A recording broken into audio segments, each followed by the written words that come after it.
ତାହାକୁ ଆମେ ଆଉଥରେ ମୁଁ କହୁଛି ଯେହେତୁ ଭିନ୍ନ ଭିନ୍ନ ଅଛି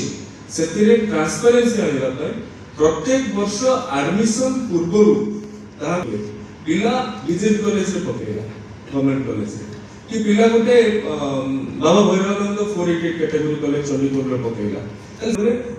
ଧରାଯାଉ ଆପ୍ରୋକ୍ସିମେଟଲି 8000 ଦେବାକୁ ମଧ୍ୟ ପଡୁଥିଲା ସେଟା ସେ ଦେଖିପାରିବ ଅପସନ ପକେଇବା ପଡ଼ିବ ଏବଂ ଯେଉଁ ମୁକ୍ତ ଶିକ୍ଷା କଥା କହୁଛନ୍ତି ନିୟମିତ ଏ ଯୋଜନାର ଏସେନ୍ସଟା ଏ ଯୋଜନାର ଗୁରୁତ୍ୱଟା ହେଉଛି ମୂଳ ଲକ୍ଷ୍ୟ ହେଉଛି ଆର୍ଥିକ ଅନଗ୍ରସରତା କାରଣରୁ କେହି ଯେମିତି ଏଥିରୁ ଡିବାର୍ଡ ହେବେ ନାହିଁ ସେଥିପାଇଁ ଏ ସ୍କିମ୍ ଅଣାଗଲା ନିୟମିତ କୋର୍ସ ଆଉ ଓପନ ଏଜୁକେସନ ବା ଆପଣଙ୍କ କରେସ୍ପଣ୍ଡେନ୍ସ ଏଜୁକେସନ ଡିଷ୍ଟାନ୍ସ ଏଜୁକେସନ ଏ ଭିତରେ ଖର୍ଚ୍ଚର ଅନେକ ଫରକ ରହିଥାଏ ତେଣୁ ଯେଉଁ ବେସିକ୍ ଏଜୁକେସନ ଏବଂ ଓପନ ଏଜୁକେସନ କୋଉମାନେ କରନ୍ତି ବିଶେଷ କରି ଯେଉଁମାନେ କର୍ମଜୀବୀ ବିଶେଷ କରି ଯେଉଁମାନେ ପ୍ରଫେସନାଲ ତେଣୁ ସେମାନଙ୍କ ପାଖରେ ପଇସା ଦେବାକୁ ଅସୁବିଧା ନାହିଁ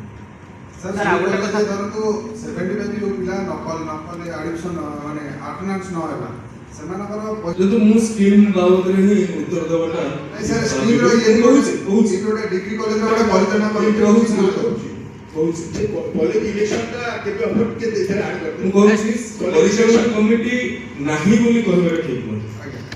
परिचालना कमिटी रो दायित्व रे सब कलेक्टर एडीएम माने अछंती एवं परिचालना कमिटी को सुपरवाइज करने पे फी रेगुलेशन कमिटी सुपरियर बॉडी हम गठन करबा को जाच्छे सेकंड थिंग अपन जो कथा